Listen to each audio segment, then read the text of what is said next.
ಎಲ್ಲರಿಗೂ ಕ್ರಿಸ್ತನ ನಾಮದಲ್ಲಿ ಪ್ರೀತಿಯ ವಂದನೆಗಳು. ನಮ್ಮ ಸತ್ಯವಾಕ್ಯದ ಜ್ಯೋತಿ ಚಾನೆಲ್ಗೆ ನಿಮಗೆ ಸ್ವಾಗತ. ಇಂದು ನಾವು ಸತ್ಯವೇದದಲ್ಲಿ ಅತ್ಯಂತ ಆಳವಾದ ಅರ್ಥವನ್ನು ಹೊಂದಿರುವ ಒಂದು ಮಹತ್ವದ ವಚನವನ್ನು ಧ್ಯಾನಿಸಲಿದ್ದೇವೆ. ಅದು ಲೂಕನು ಬರೆದ ಸುವಾರ್ತೆ 4ನೇ ಅಧ್ಯಾಯ 4ನೇ ವಚನ. ಯೇಸು ಅವನಿಗೆ, ಮನುಷ್ಯನು ರೊಟ್ಟಿ ತಿಂದ ಮಾತ್ರದಿಂದ ಬದುಕುವುದಿಲ್ಲ ಎಂದು ಬರೆದದೆ ಎಂತ ಉತ್ತರ ಕೊಟ್ಟನು. ಈ ಸರಳವಾದ ಮಾತುಗಳಲ್ಲಿ ಯೇಸು ಕ್ರಿಸ್ತನು ಮನುಷ್ಯನ ಅಸ್ತಿತ್ವದ ಮೂಲಭೂತ ಸತ್ಯವನ್ನು ಘೋಷಿಸಿದನು. ರೊಟ್ಟಿ ಎಂದರೆ ಕೇವಲ ತಿನ್ನುವ ಆಹಾರವಲ್ಲ, ಅದು ನಮ್ಮ ದೈಹಿಕ ಲೌಕಿಕ ಅಗತ್ಯಗಳ ಸಂಕೇತ. ನಮ್ಮ ಉದ್ಯೋಗ, ಹಣ, ಮನೆ, ಬಟ್ಟೆ ಮತ್ತು ದೈನಂದಿನ ಜೀವನದ ಪ್ರತಿಯೊಂದು ಸೌಕರ್ಯವೂ ಈ ರೊಟ್ಟಿಯಲ್ಲೇ ಸೇರಿವೆ.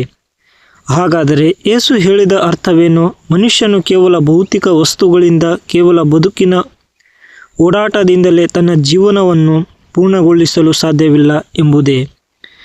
ಈ ದಿನ ಈ ಒಂದು ವಚನದ ಬಗ್ಗೆ ಸತ್ಯವೇದವು ಏನು ಹೇಳುತ್ತದೆ ಮತ್ತು ನಿಮ್ಮ ದೈನಂದಿನ ಜೀವನದಲ್ಲಿ ಇದರ ನಿಜವಾದ ಅರ್ಥವೇನು ಎಂಬುದನ್ನು ನಾವು ಆಳವಾಗಿ ಧ್ಯಾನಿಸೋಣ. ನಮ್ಮ ಹೃದಯಗಳನ್ನು ಆತನ ವಾಕ್ಯಕ್ಕೆ ತೆರೆದುಕೊಳ್ಳೋಣ. ಈ ವಚನದ ಆಳವನ್ನು ಅರ್ಥ ಮಾಡಿಕೊಳ್ಳಲು ಅದರ ಸಂದರ್ಭವನ್ನು ನಾವು ಮೊದಲು ನೋಡಬೇಕು. ದೇವರ ಮಗನಾದ ಯೇಸು ಕ್ರಿಸ್ತನು ಯೋಹಾನನಿಂದ ಬ್ಯಾಪ್ಟಿಸಮ್ ಸ್ನಾನ ತೆಗೆದುಕೊಂಡ ನಂತರ ಆತನು ಪವಿತ್ರಾತ್ಮನು ಅರಣ್ಯಕ್ಕೆ ನಡೆಸಿಕೊಂಡು ಹೋದನು. ಅಲ್ಲಿ ಆತನು 40 ದಿನಗಳ ಉಪವಾಸ ಮಾಡಿದನು. ಇದು ಅತ್ಯಂತ ದೈಹಿಕವಾಗಿ ಮತ್ತು ಮಾನಸಿಕವಾಗಿ ದಣಿದ ಸಮಯವಾಗಿತ್ತು. ಈ ಸಂದರ್ಭದಲ್ಲಿ ಸೈತಾನನು ಆತನನ್ನು ಶೋಧಿಸಲು ಬಂದನು. ಮೊದಲು ಶೋಧನೆಗೆ ದೈಹಿಕ ಅಗತ್ಯಕ್ಕೆ ಸಂಬಂಧಿಸಿದ್ದು. ಲೂಕ 4:3. ಆಗ ಸೈತಾನನು ಆತನಿಗೆ, ನೀನು ದೇವರ ಮಗನಾಗಿದ್ದರೆ ಈ ಕಲ್ಲಿಗೆ ರೊಟ್ಟಿ ಆಗುವಂತೆ ಆಜ್ಞಾಪಿಸು ಎಂದು ಹೇಳಿದನು. ಇದು ಕೇವಲ ಕಲ್ಲನ್ನು ರೊಟ್ಟಿ ಮಾಡುವ ಪ್ರಶ್ನೆಯಾಗಿರಲಿಲ್ಲ. ಇದು ಯೇಸುವಿನ ದೈವತ್ವದ ಅಧಿಕಾರವನ್ನು ಆತನ ಸ್ವಂತ ಹಸಿವನ್ನು ನೀಗಿಸಲು ಬಳಸುವ ಪ್ರಲೋಭನೆಯಾಗಿತ್ತು ಮತ್ತು ದೇವರಿಂದ ಸ್ವತಂತ್ರವಾಗಿ ಕಾರ್ಯನಿರ್ವಹಿಸುವ ಪ್ರಲೋಭನೆಯಾಗಿತ್ತು. ಆಗ ಯೇಸು ಧರ್ಮೋಪದೇಶಕಾಂಡ 8:3 ಹಳೆಯ ಒಡಂಬಡಿಕೆ ವಚನವನ್ನು ಉದ್ಧರಿಸಿ ಉತ್ತರ ಕೊಟ್ಟನು.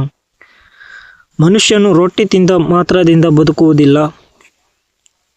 ಪ್ರಮುಖ ಅಂಶ. ಯೇಸು ತನ್ನ ಅತ್ಯಂತ ಕಷ್ಟದ ಸಮಯದಲ್ಲಿ ತನ್ನ ಹಸಿವು ಮತ್ತು ದೈಹಿಕ ನೋವಿದಾಗಲೂ ಸಹ ದೇವರ ವಾಕ್ಯಕ್ಕೆ ವಿಧೇಯತೆಯನ್ನು ಆರಿಸಿಕೊಂಡನು. ಆತನಿಗೆ ದೇವರ ಮಾತು ಕಲ್ಲಿನಿಂದ ಮಾಡಿದ ರೊಟ್ಟಿಗಿಂತಲೂ ಹೆಚ್ಚಾಗಿತ್ತು. ನಮ್ಮ ಜೀವನದಲ್ಲಿ ಕೇವಲ ರೊಟ್ಟಿ ಎಂದರೆ ಏನು?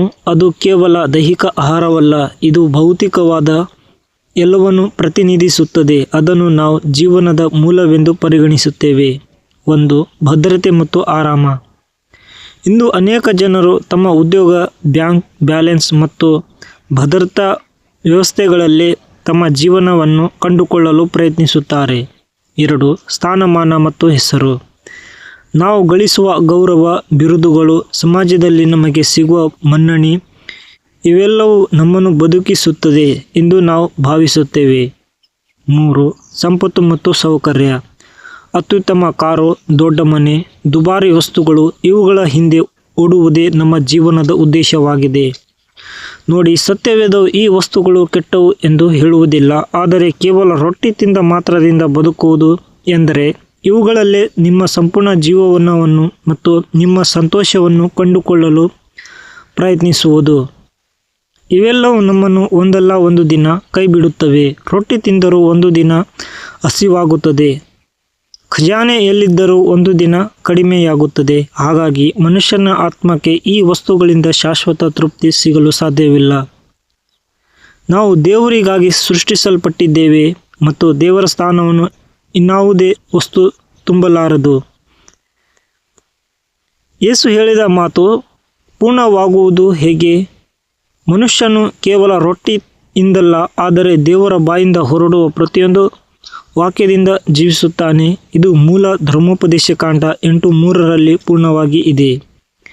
ದೇವರ ಬಾಯಿಂದ ಹೊರಡುವ ವಾಕ್ಯ ಎಂದರೆ ಕೇವಲ ಅಕ್ಷರಗಳಲ್ಲ, ಅದು ಒಂದು ಜೀವ ಮತ್ತು ನಿತ್ಯ ಜೀವದ ಮೂಲ. ಯೋಹಾನ 63 ಯೇಸು ಹೇಳಿದನು, ನಾನು ನಿಮಗೆ ಆಡಿದ ಮಾತುಗಳು ಆತ್ಮವಾಗಿವೆ, ಜೀವವಾಗಿವೆ. ನಮ್ಮ ರೊಟ್ಟಿ ದೈಹಿಕ ಜೀವ ನೀಡಿದರೆ ದೇವರ ವಾಕ್ಯ ನಮ್ಮ ಆತ್ಮಕ್ಕೆ ಜೀವ ನೀಡುತ್ತದೆ. ಅದು ನಮ್ಮನ್ನು ನಿತ್ಯ ಜೀವಕ್ಕೆ ಸಿದ್ಧಪಡಿಸುತ್ತದೆ. 2. ಆಧ್ಯಾತ್ಮಿಕ ಪೋಷಣೆ. ದೇವರ ವಾಕ್ಯವು ನಮ್ಮ ಆತ್ಮಕ್ಕೆ ಆಹಾರ, ನೀರು ಮತ್ತು ಬೆಳಕು. ನಾವು ಪ್ರತಿದಿನ ಊಟ ಮಾಡುವಂತೆ ಪ್ರತಿದಿನವೂ ದೇವರ ವಾಕ್ಯವನ್ನು ಓದಿ ಧ್ಯಾನಿಸಬೇಕು. ಆತನ ವಾಕ್ಯದ ಧ್ಯಾನವು ನಮ್ಮ ಮನಸ್ಸನ್ನು, ನಿರ್ಧಾರಗಳನ್ನು ಮತ್ತು ಜೀವನದ ಮಾರ್ಗವನ್ನು ಸರಿಪಡಿಸುತ್ತದೆ. ಕೀರ್ತನೆ 119, 105. ನಿನ್ನ ವಾಕ್ಯವು ನನ್ನ ಪಾದಕ್ಕೆ ದೀಪವು, ನನ್ನ ದಾರಿಗೆ ಬೆಳಕು ಆಗಿದೆ. 3. ಪರೀಕ್ಷೆಯ ವಿರುದ್ಧ ರಕ್ಷಣೆ.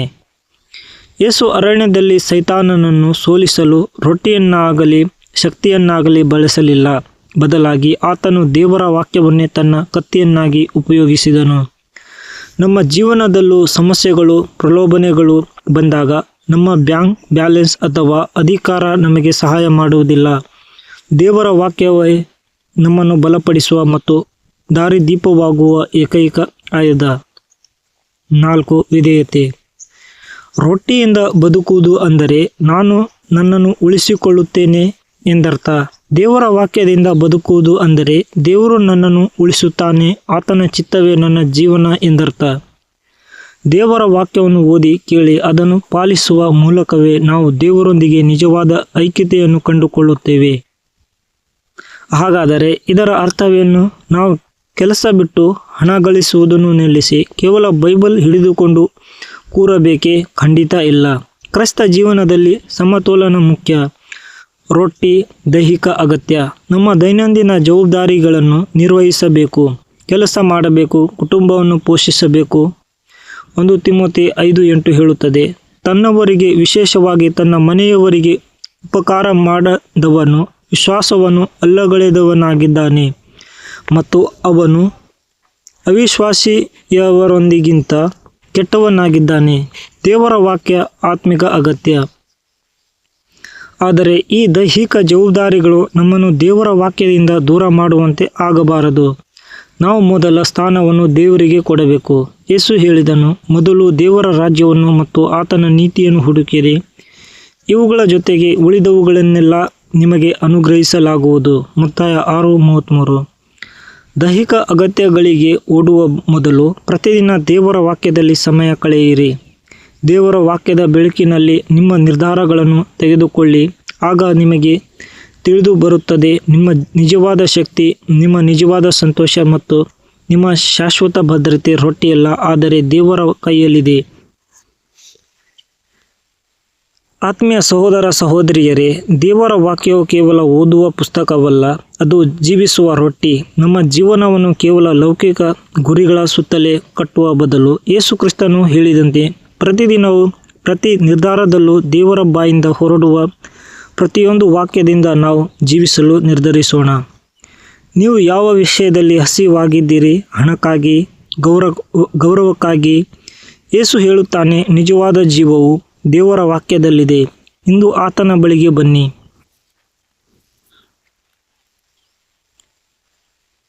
ಪ್ರಾರ್ಥನೆ ಪ್ರಾರಂಭಿಸಿ.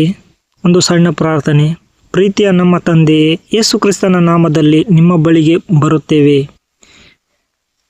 ಲೂಕ 4:4 ಈ ವಚನದ ಆಳವಾದ ಅರ್ಥಕ್ಕಾಗಿ ನಿಮಗೆ ಸ್ತೋತ್ರ. ನಾವು ರೊಟ್ಟಿಯ ಹಿಂದೆ ಓಡುತ್ತಿದ್ದೇವೆ ಅಥವಾ ನಿಮ್ಮ ವಾಕ್ಯದ ಹಿಂದೆ ಓಡುತ್ತಿದ್ದೇವೆ ಎಂದು ಪರೀಕ್ಷಿಸಿಕೊಳ್ಳಲು ನಮಗೆ ಸಹಾಯ ಮಾಡಿ. ನಿಮ್ಮ ವಾಕ್ಯವೇ ನಮ್ಮ ಜೀವನದ ಅಡಿಪಾಯವಾಗಲಿ, ನಮ್ಮ ಪೋಷಣೆಯಾಗಲಿ ಮತ್ತು ನಮ್ಮ ನಿತ್ಯ ಜೀವದ ಖಚಿತತೆಯಾಗಲಿ. ನಿಮ್ಮ ಚಿತ್ತ ನಮ್ಮ ಜೀವನದಲ್ಲಿ ನೆರವೇರಲಿ. ಯೇಸುವಿನ ಪವಿತ್ರ ನಾಮದಲ್ಲಿ ಬೇಡಿದ್ದೇವೆ, ಆಮೇನ್.